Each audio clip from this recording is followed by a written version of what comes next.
నమస్తే మిత్రులారా, నేను మీ జర్నలిస్ట్ శంకర్ని.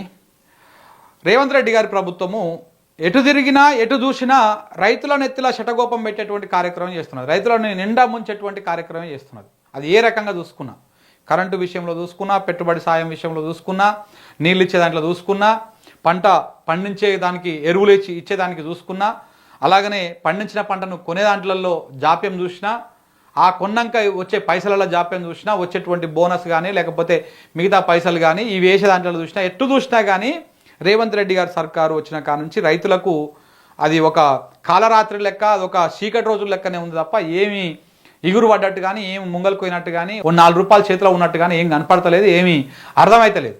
ఇప్పుడు అట్లాంటిది ఈ కార్యక్రమం కూడా. ఇంకో ఇది ఏంది, పంటల బీమా ఉంది కదా, ఈ పంటల బీమాని గోవింద కొట్టే కార్యక్రమాలు చేస్తారు. గోవింద అంటే అసలు దీన్ని మొదలే పెట్టలేదు, మొదలు పెడదామని చాలా గప్పాలు కొట్టిరు అప్పట్లో. ఏంది, ప్రధానమంత్రి ఫసల్ బీమా యోజన అనేది ఒకటి ఉన్నది, దాంట్లో ఈ రాష్ట్ర ప్రభుత్వం కావాలనే చేరలేదల్లా. అలా చేరుంటే మన రైతాంగానికి చాలా మంచి జరిగేది.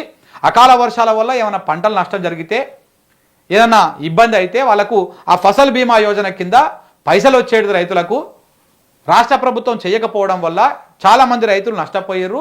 దాని ద్వారా రైతులు ఆత్మహత్యలు చేసుకున్నారు, చనిపోయారు అని చెప్పేసి గతంలో ప్రతిపక్షంలో ఉన్నప్పుడు ఇదే కాంగ్రెస్ పార్టీ చాలా మాట్లాడింది.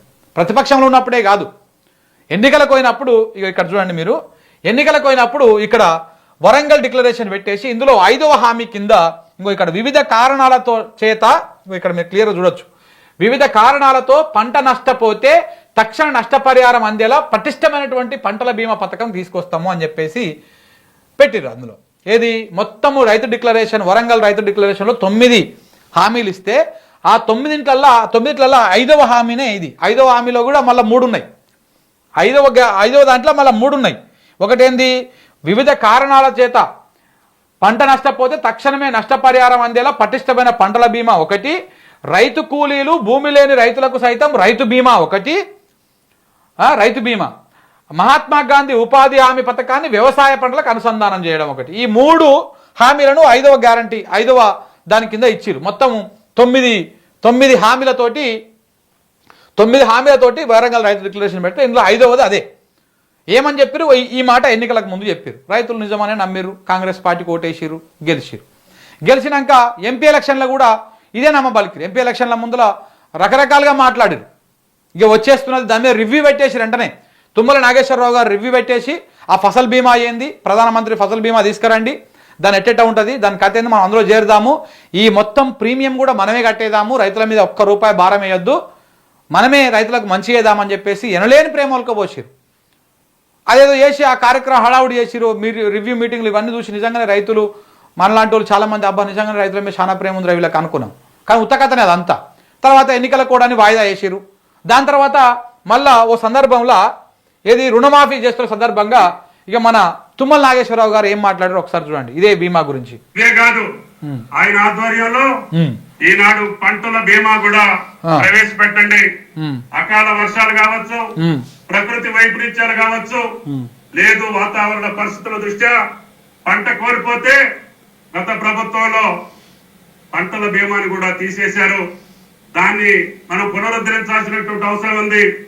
ఎంత ఖర్చు అయినా సరే అందరి రైతుల యొక్క ప్రీమియం మనమే కట్టి అన్ని పంటలకి కూడా బీమాను ఏర్పాటు చేస్తే రైతు గుండె మీద చేసుకొని వ్యవసాయం చేసే పరిస్థితి వస్తుంది అని చెప్పి ముఖ్యమంత్రి గారి ఆదేశాల మేరకి పంటల బీమాను కూడా కొనసాగిస్తున్నామని చెప్పి కూడా ఈ సందర్భంగా మనం చేస్తున్నాం. ఏమన్నారు, ఇది పంటల బీమా మేము తెస్తున్నాము, ప్రీమియం మొత్తం మేమే కడతాము, రైతుల మీద భారం పడకుండా ప్రీమియం మొత్తం మేమే కడతాము అని చెప్పారు. ఈ మాట ఎప్పుడు చెప్పారు, జూలై 30వ తారీఖు అసెంబ్లీ నడుస్తుంటే జూలై 30 తారీఖు 2024న ఈ మాట చెప్పిండు మన తుమ్మల నాగేశ్వరరావు గారు, వ్యవసాయ శాఖ మంత్రి. దాని తర్వాత సెప్టెంబర్లో రివ్యూలు చేసిర్రు. అరే అయిపోతుందేమో అనుకున్నాం అందరం, అన్నీ అయిపోయినాయి. రివ్యూ చేసిర్రు, ఆ ప్రీమియం ఎంతనో లెక్కేసిర్రు, ఎన్ని కట్టాలను, 8,000 కోట్లు కట్టాలి, 800 కోట్లు కట్టాలి లెక్కేసిర్రు, ఎంతమంది రైతులు లబ్ధిదారులు అవుతున్నారు, ఎంతమంది రైతులకు మంచి జరుగుతుంది, ఇట్లాంటివన్నీ కూడా లెక్కలేసిర్రు. నిజంగానే జరిగిపోతుందని చెప్పేసి అందరం ఊహించినాము, అందరం ఆశపడ్డాం, రైతులందరూ కూడా. కానీ ఇప్పుడు కాడెత్తేసిరు, మొత్తం కుండెత్తేసిరు. కాడెత్తేసుడు కాదు, మొత్తానికి కుండెత్తేసి ఈ పంటల బీమాకు సంబంధించినటువంటి ఈ ప్రీమియం ఏదైతే ఉంటుందో అది రైతులే కట్టేసుకోవాలి అనేటువంటి ఇండికేషన్ని ఇప్పుడు ఇచ్చారు. ఆ ప్రీమియం రైతులే కట్టుకోవాలంట. దానికోసానికి నీ ప్రభుత్వం ఎందుకు, నువ్వు ఇంత పెద్ద పొడుగు మాటలు చెప్పుడు ఎందుకు, నీ వరంగల్ రైతు డిక్లరేషన్ ఏడమలిచి పెట్టుకోవడానికి, ఈడ నాగేశ్వరరావు గారు చెప్పింది ఏం చేసుకోవడానికి. ఈ ప్రీమియం అంట మనమే కట్టుకోవాలంట, రైతులే కట్టుకోవాలంట. ఇక మరి అంతకోసానికి ఇన్సూరెన్స్ మేమే కట్టుకుంటే మాకే వస్తుంది. నువ్వు చేసేది ఏముంది అందులో రైతులకి? ఏమైనా కొత్తగా ఏమైనా చేసేది ఉందా? ఇప్పటికే రుణమాఫీ అని చెప్పేసి అది టోకరా పెడితివి. ఎవరికి వచ్చిందో ఎవరికి రాలేదో అర్థం కాకుండా ఇచ్చినోనికే ఇచ్చినవో లేకపోతే మీ కాంగ్రెస్ కార్యకర్తలకే ఇచ్చినవో తెలియదు, కానీ ఎవరికి రాకుండా రుణమాఫీతో టోకరా పెడితివి. రైతు భరోసాని మొత్తానికే బొంద పెడితివి, రైతు బంధుని పైసలు రాకుండానే బొంద పెడితివి. అది కూడా సేమ్ అంతే, ఊర్లో ఒకరికి 10 మందికి ఇచ్చేసామని దులుపుకుంటురి. ఇంకా రైతు బీమా ఉండే మంచిగా, ఆ బీమాకు ప్రీమియం కట్టకుండా అది అట్లనే వదిలేస్తుంది. ఏ కారణం చేత చనిపోయినా కానీ ఆ రైతు కుటుంబానికి నెల లోపల 5 లక్షల రూపాయలు వచ్చేటువంటి రైతు బీమా స్కీమ్ని బొంద పెడుతుంది.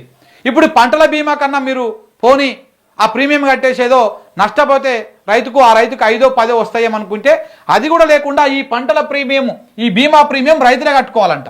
మరి రైతులు కట్టుకున్నాక ఇక మీరు ఇచ్చేది ఏముంటుంది ఇందులో? తెలంగాణ రైతాంగాన్ని ఎన్ని రకాలుగా మోసం చేయాలో అన్ని రకాలుగా మోసం చేస్తూ ఉన్నారు. ఇందులో ఎట్లా ఉంటుంది, దీంట్లో ఈ ఫసల్ బీమాలో కూడా కేంద్రాన్ని కొంత పర్సెంటేజ్ ఉంటుంది, రాష్ట్రాన్ని కొంత పర్సెంటేజ్ ఉంటుంది, అట్లాగే రైతులది కొంత పర్సెంటేజ్ ఉంటుంది. వీళ్ళు ఏం చెప్పారు, మొత్తం మేమే కడతామని చెప్పారు. ఇప్పుడేం చెప్తున్నారు, మొత్తం అంతా కలిపి మీరే కట్టుకోవాలి, రాష్ట్రంకి అంతా కలిపి మీరే కట్టేసుకోవాలని చెప్తారు. ఇప్పుడు ఇక ఇది మనకు వచ్చేది లేదు పోయేది లేదు అనమాట. దీని గురించి ఆలోచిస్తలేరు. ఎన్ని పంటలు అయిపోయినాయి వీళ్ళు వచ్చినాక? డిసెంబర్ 7 తారీఖు వచ్చారు. అప్పటికి యాసంగి స్టార్ట్ అయింది. డిసెంబర్ అయిపోయింది, మళ్ళీ జూన్లో వానాకాలం స్టార్ట్ అయింది. మళ్ళా డిసెంబర్ 2024లో యాసంగి స్టార్ట్ అయింది. మళ్ళీ ఇప్పుడు ఈ యాసంగి అయిపోయింది. ఇప్పుడు ఈ నెల అంతా ఇది మే, వచ్చే నెలనే జూన్. మళ్ళీ జూన్లో 2025 వానాకాలం స్టార్ట్ అవుతుంది. ఇప్పటిదాకా 4 పంటలకు సంబంధించి ఎలాంటి ప్రీమియం లేదు, ఎలాంటి పంటల బీమా లేదు. ఈ 4 సీజన్లని ఎగ్గొట్టినట్టే కదా మీరు. ఇప్పుడు కడితేనే అది వానాకాలం అయిపోయిన నాటికి అది ఎలిజిబుల్ అవుతుంది. మీరు పంటకి ఇప్పుడు బీమా కడితేనే ఎలిజిబుల్ అవుతుంది. ఇట్లా 4 సీజన్లు ఎగ్గొట్టేసారు మొత్తానికి. ఇది పంటల బీమా అనుకున్నటువంటి వ్యవహారం. మన రేవంత్ రెడ్డి గారు ఎన్ని అబద్ధాలు చెప్తారో అయితే చేస్తారో వాళ్ళకి మించిపోయారు మంత్రులు కూడా. అప్పుడెప్పుడో 4 నెలల క్రితము మళ్ళీ ఎస్కరాండ్ ఎస్టిమేషన్ అని పంపించాడంట ఆర్థిక శాఖ మంత్రి. ఇప్పటిదాకా అతి లేదు గతి లేదు. ఇక పంటల బీమా వచ్చేటువంటి అవకాశం లేనేలేదు. రైతులు ఏమైనా ఆశలు పెట్టుకుంటే అది కూడా వదిలిపెట్టుకోండి. ఎట్లయితే రైతు బంధు మీద, రుణమాఫీ మీద ఆశలు వదిలేసుకున్నారో సేమ్ ఇది అంతనే, రైతు బీమా మీద ఇది కూడా అంతనే. ఇక ఈ పంటల బీమా వచ్చేది లేదు, సచ్చేది లేదు. ఈ రకంగా దానికి శటకోపం పెట్టేటువంటి కార్యక్రమాన్ని రేవంత్ రెడ్డి సర్కారు ముంగలేసుకున్నారు.